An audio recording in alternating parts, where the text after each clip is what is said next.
काही दिवसापूर्वी नारायण राणेंनी स्टेटमेंट दिलं होतं की या जिल्ह्यामध्ये शिंदे गटामध्ये आणि भाजपमध्ये कोणाला घ्यायचं हे मी ठरवणार आहे.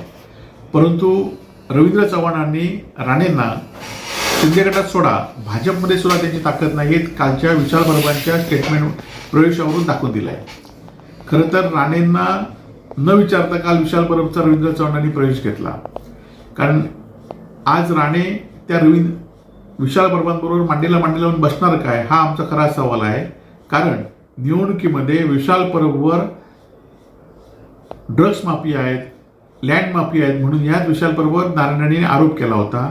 आता जे पालकमंत्री आहेत त्यांनी सुद्धा या विशाल परबला आम्ही पुन्हा उभं करणार नाही म्हणून सांगितलं होतं आणि त्याच विशाल परबांना आज भाजपमध्ये प्रवेश घेतलाय. आणि हे प्रवेश घेताना राणे कुटुंबीय न होते ही बाब वेगळी आहे, परंतु राणेंची भाजपमध्ये काय ताकद आहे ही कालच्या प्रवेशावरून दिसून आली आहे.